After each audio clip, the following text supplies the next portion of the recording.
Hindi ko alam kung saan ako nagkamali.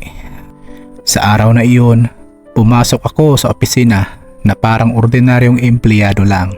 Pero lalabas ako roon na may desisyong babago sa buong buhay ko. Ako si Clara, 27 years old, isang rank and file employee sa isang malaking kumpanya ng marketing at logistics. Hindi ako matalino sa mata ng iba. Hindi rin ako espesyal, pero isa lang ang pangarap ko, ang ma-promote bilang manager. 6 na taon na ako nagtatrabaho sa kumpanya ni CEO Adrian Montis. Siya ang klase ng boss na halos walang emosyon. Matalino, cold, lagi kontrolado ang lahat. Sa opisina, takot ang lahat sa kanya. Ako, hindi ko siya kinatatakutan. Pero hindi rin ako komportable sa presensya niya. May something sa kanya na parang laging may iniisip na hindi mo mababasa. Hanggang sa dumating ang araw na iyon, pinatawag niya ako sa office niya. Clara, close the door. Simple lang ang boses niya, pero parang may bigat. Umuupo ako sa harap niya. Hindi siya tumitingin agad. May folder sa mesa niya. Alam mo ba kung bakit ako nandito? Tanong niya. Hindi po sir. Tumango siya. May opening na manager position. Napabuntong hininga ako. Sa loob-loob ko, iyon na ang hinihintay ko. Pero hindi pa tapos. Pero hindi lahat qualified. Biglang bumigat ang dibdib ko. Tumingin siya sa akin. Diretso. Gusto ko ikaw ang maging manager. Nanigas ako. Po? Pero imbis na tuwa, may kaba. Dahil sa tono niya, parang may kapalit. Tumayo siya, lumapit, at doon ko naramdaman ang unang boses na hindi ako komportable sa kanya. May kondisyon ako, sabi niya. Tahimik ako. Personal condition. Napalunok ako. Ano po yun, sir? Tumingin siya sa mata ko. Gusto kong magkaanak. Parang huminto ang mundo. Sir, hindi ko po maiintindihan. Umupo siya muli. Hindi ito tungkol sa relasyon. Hindi ito tungkol sa pagmamahal. Practical arrangement lang. Nanlamig ako. At doon niya sinasabi ang pinakawalang emosyon na salita na narinig ko sa buhay ko.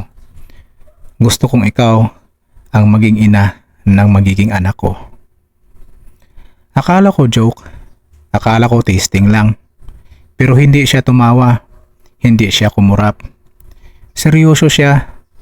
Sir, hindi po ako single. Putol niya. Alam ko. Huminga ako ng malalim. Bakit ako? Tumayo siya at humarap sa bintana. Dahil ikaw ang pinaka-stable na empleyado ko. Walang issue, walang skandal, walang distraction. Parang sinampal ako ng salita niya. Parang hiring lang po ako ng posisyon. Mahina akong sabi. Exactly, sagot niya. Nanigas ako. Kapalit noon, dagdag niya, ikaw ang magiging manager. Parang biglang bumagsak ang mundo ko. Promotion, dream ko. Pero kapalit, na bagay na hindi ko ini-expect maririnig sa opisina. Sir, hindi po normal to. Lumapit siya ulit. Walang illegal, walang pilitan, choice mo. Pero kahit sinabi niyang choice ko, bakit parang wala akong choice? May iba pa po ba kayong option? Tanong ko. Umiling siya. I want consistency. I want control. I want certainty. Napatawa ako ng mahina. Sir, hindi po BB project ang sinasabi ninyo. Tumingin siya sa akin. Everything in business is a project. Umalis ako ng office na parang hindi ako makahinga. Sa labas, nakita ko si Mia. Best friend ko sa trabaho. Uy, ano? Na-promote ka na? Excited niyang tanong. Hindi ako nakasagot. Clara, hindi ko alam kung paano ko sasabihin. Kaya nagpaalam ako at umuwi agad. Sa bahay, hindi ako mapakali. Paulit-ulit sa isip ko ang sinabi niya. Gusto kong ikaw ang maging ina. Hindi siya biro. Hindi siya pangarap. Parang kontrata. Kinabukasan, bumalik ako sa office at pumunta ulit sa CEO room. Nandun siya. Parang alam niya na babalik ako. Decision? Tanong niya. Tahimik ako. Sir, bakit ako talaga? Huminto siya. Dahil ikaw ang hindi ko pa natanggap ng emotional noise. Napakunot noo ko. Hindi ako naintindihan ng iba. I don't want complications. Napailing ako. Sir, tao po ako. Tumingin siya. Exactly. Isang linggo akong hindi makatulog. Promotion o prinsipyo, dalawa lang. Hanggang sa isang araw, tinawagan ako ng nanay ko. Clara, kailangan namin ng tulong. May hospital bill ang kapatid ko. Malaki. Walang kaming pera. Do or die. Napatulala ako sa telepono. Sa gabing iyon, bumalik ako sa office. At sinabi ko nga pinakamahirap na salita sa buhay ko. Pumayag ako. Hindi siya ngumiti. Hindi siya natuwa. Tumango lang siya. Good. Parang masakit. Parang wala lang. Lumipas ang ilang buwan, nagbago ang lahat. Naging manager ako, pero hindi gaya ng inaakala ko. Mas naging tahimik ang CEO. Mas naging distant. Hanggang isang gabi, pinatawag niya ako. Sit. May gamot sa misa. Pregnancy test result, sabi niya. Nanigas ako. Positive. Hindi ko alam kung matutuwa ako o matatakot. Tumingin siya sa akin. Good.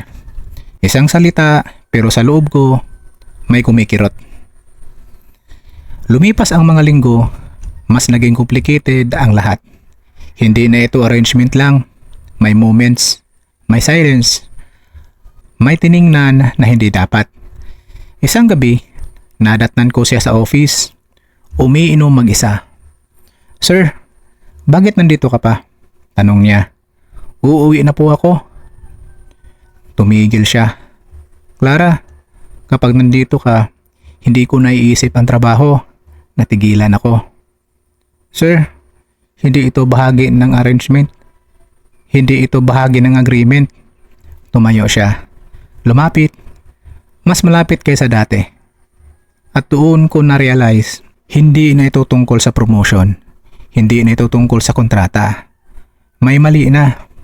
O baka may tama na hindi namin inaamin. Sa labas ng building, huminto ako. Tumingin ako sa skyline. Paano kung ang kasunduan na sinimulan ko para sa career ay siyang sisira sa puso ko? At sa loob ng opisina, nakatayo si CEO Adrian, nakatingin sa parehong direksyon. At sa unang pagkakataon, hindi niya alam kung business pa ba ito o simula ng isang bagay na hindi na niya makokontrol. At dito nagtatapos ang ating kwento. Minsan ang mga desisyon na ginagawa natin para sa pangarap ay nauuwi sa mga sitwasyong hindi natin inaasahan. Sa buhay, hindi lang madali pumili sa pagitan ng puso, pangarap at responsibilidad. Pero sa huli, ang mahalaga ay kung paano natin haharapin ang resulta ng ating mga desisyon. Maraming salamat sa pakikinig hanggang dulo. Kung nagustuhan mo ang videong ito, huwag kalimutang mag-like, mag-comment at mag-subscribe sa channel natin para mas marami pa tayong love story na aabangan. See you sa next narrative story dito lang sa Chris Pag-ibig Story.